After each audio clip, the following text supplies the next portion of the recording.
Што е најблагородното нешто во нашиот живот? Што е она што често му дава смисла на нашите животи? Што е страста? Онај наплив што не тера да го зграпчиме мигот, да заборавиме на се и да се слееме во духот на саканата личност. Почитувани, добре дојдовте во уште една епизода на Сенките на книгата, која ја реализираме во соработка со Градската библиотека Борка Талевски Прилеп.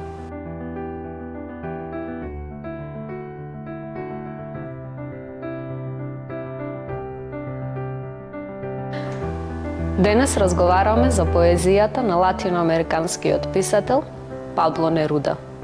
Тој е нобеловец и еден од најзначајните поети на 20-тиот век.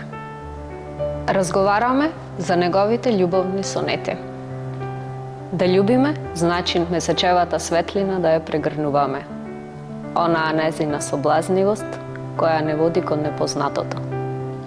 Да љубиме значи месечевата светлина да ја прегрнуваме. Онаа незина соблазнивост која не носи кон непознатото. Да го милуваме ликот на саканата личност е како да ја милуваме утринската роса. Во очите на саканата личност се гледаме себе си. Го гледаме она што секојдневието ни го одзема. Неруда пишува: на Матилда Урутија. Со многу понизност ги изградив и ги создадов овие сонети од дрво и им го дадов онај звук на непродзирна и чиста субстанција и такви треба да допрат до твоите уши. Љубовта е стремеж кон невидливото, порив кон нереалното. Кога љубиме, често се чувствуваме како сонливо да чекориме. Името на саканата личност ни предизвикува копнежи и мечти. Не буди, затоа што во неговиот дух се гледаме самите себе. Неруда пишува: Матилда. Име на билка, камен или вино. На се што од земјата се раѓа и трае. Збор во чиј раст зората се буди, во чие лето прска светлината на лимоните. А можеме ли љубовта и незината опојност да ја именуваме, без да користиме метафори? Во својот прв сонет, Неруда пишува: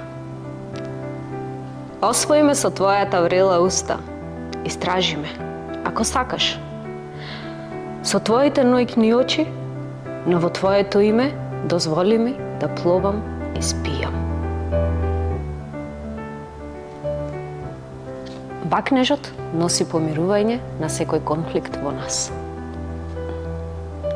Неруда во овие стихови ја опишува ненаситноста и жетта на двајцата љубовници. Љубовта ги спојува љубовниците во едно. Тие создаваат еден мал свој свет наспроти често суровата реалност. Но ти и јас, љубена моја, сме единство. Единство од облеката до корењата. Единство во есента, водата, во бедрата.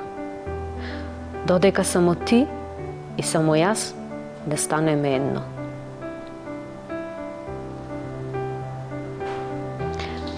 Но често љубовта може да биде болна и тешка. Најчесто имаме преголеми очекувања.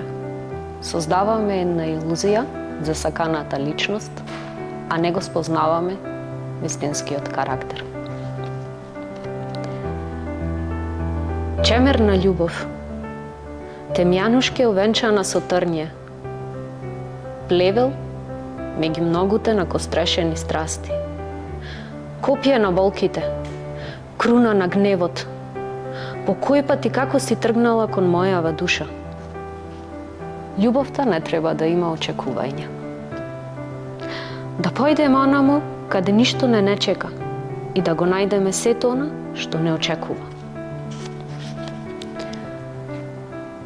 Често го губиме својот пат во животот и го бараме во езерските води што шепотот го кријат. го бараме во земјата, што тајните на двајцата љубовници ги носи. И го најдуваме во погледот на саканата личност. Љубовта е бурност, наплив и бујност на емоциите. Страста е воздигнување и воздишување. Страста е како ударот на бранот од каменот. Во ударот на бранот на бунтовниот камен, светлината се распаѓа и ја поставува својата роза. И кругот на морето се собира во грозд, во една единствена сина капка сол што паѓа. Сонуваме за оние моменти кога сме имали интензивни чувства. О, љубена моја, ништо друго, туку сенка си, со која ме следиш во твоите сништа. И ми кажуваш за времето на светлината.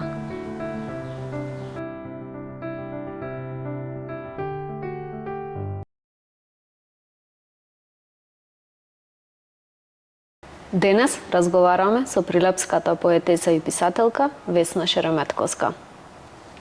Здраво, Весна. Здраво. Ти благодарам што прифати да гостуваш во нашата емисија. Ви благодарам и вас на поканата.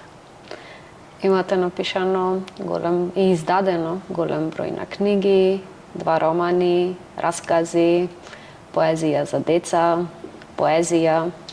Да почнеме најпрво со вашиот роман Старецот со кавалот. Кажете ми што ве инспирираше и која е пораката што сака да ја испрати тој роман?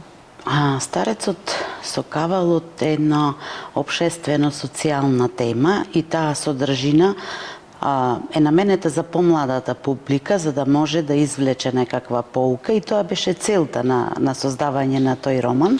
Ме инспирира вистинска приказна на доживеана од човек, но ја го искористив Старецот со кавалот, приказната да ја раскажам преку Старецот со кавалот.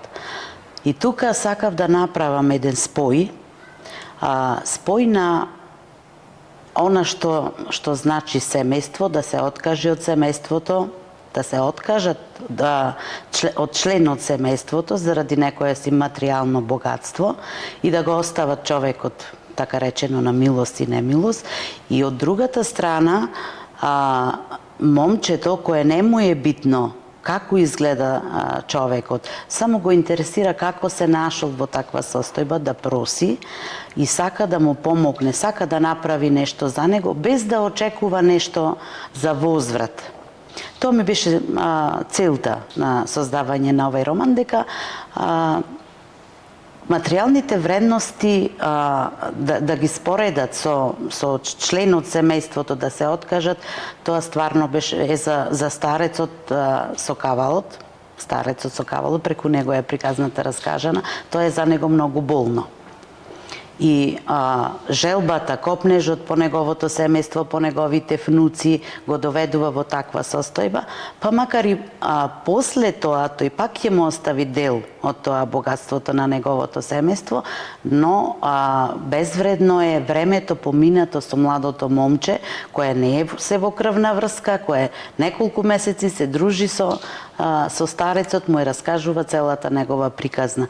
Тоа беше пораката дека материјалните вредности не е толку вредно да се напушти член од семејството, а по друга страна дека некој ги почитува луѓето и ги сака и сака да помогне без разлика како изгледаат, од каде доаѓаат, каков животен пат имале.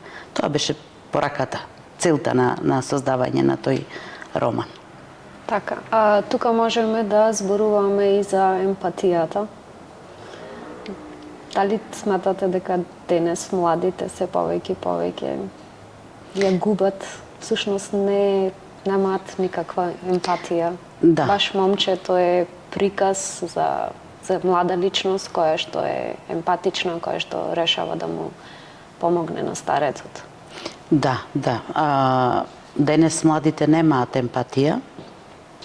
И како да се не само младите, туку и возрастните, како да се изгубила таа емпатија. Не знам, моje мислење е тоа дека љубомората,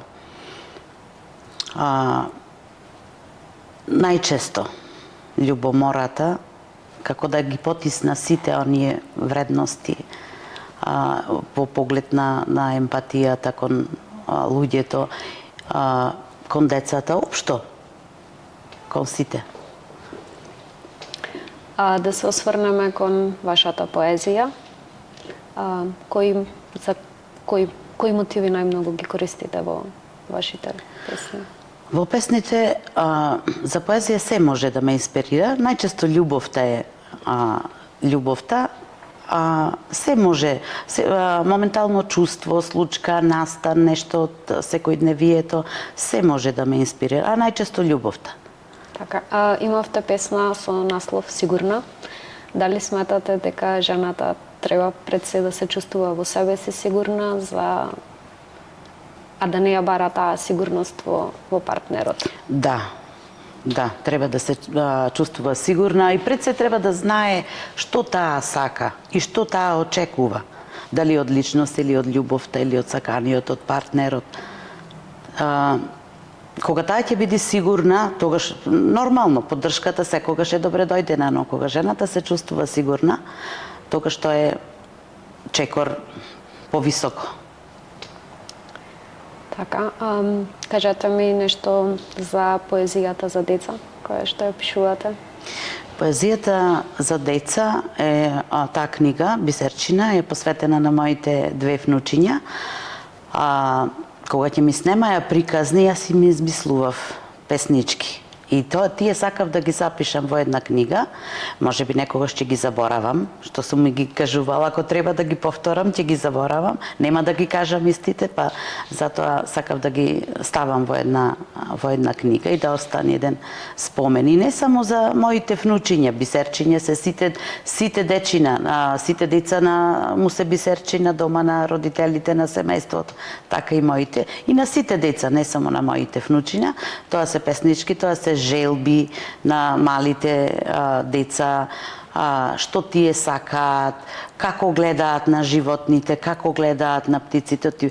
Повеќето се животни во самата опејани животните, така како децата ги гледаат и кои желби ги имаат. Така се околу тоа се потрудив да остане еден спомен за децата. Спремам уште, имам детска поезија, се надевам понатака дека ќе успеам да ја објавам во една книга, ама таа ќе биде малку за повозрасни дечина. Како ги структурирате карактерите во вашите раскази, во вашите романи? Особено во прозата ме инспирираат, како што реков, вистински случаи и настани. И ликовите се на база, на основа на онај лик што сакам да ја има улогата во тој расказ, што од вистинската приказна. Не се расказите со вистинските ликови, но преку друг лик, на основа на овој што го доживеал, тој настан, случката, таа приказна, го создавам ликот. Исто така председател сте на Друштвото на писатели во Прилеп и сега скоро се спрема манифестација во Прилеп, поетско Маркукуле.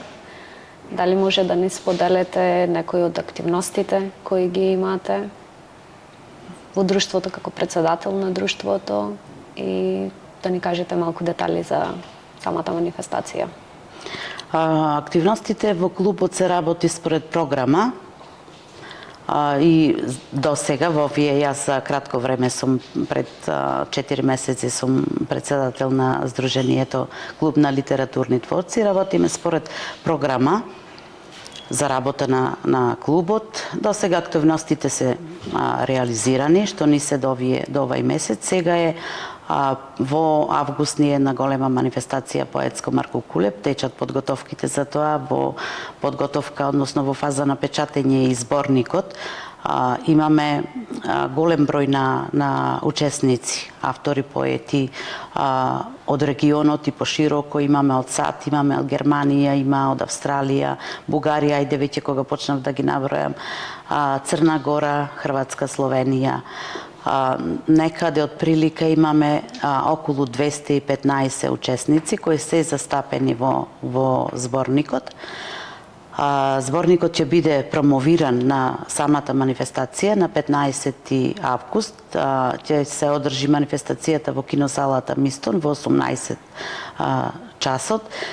Ќе биде промовиран и доделен зборникот на учесниците кои се застапени во зборникот. Не радува фактот што постои голем интерес за оваа манифестација. Постојат автори кои што не успеале, го пропуштиле конкурсот, не успеале да испратат песна во одредениот рок, но такви се правилата, значи конкурсот трае 15 дена, и в година, здрави живи, и в година ќе ославиме 20-тото издание на јубилејно на поетско Марко Куле, и ете уште од сега имаат покана тие што го пропуштиле за идната година да учествуваат. Што значи, ако не се застапени во зборникот, не значи дека не можат да присуствуваат на самата манифестација.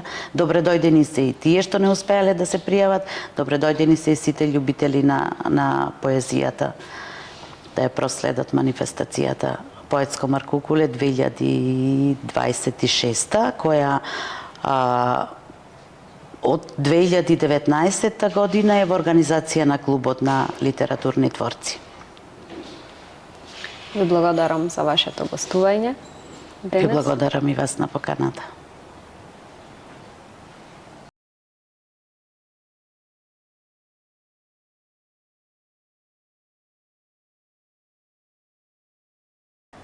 Љубовта е спокојството кое го чувствуваме до саканата личност. Почитувани, се гледаме во следната епизода.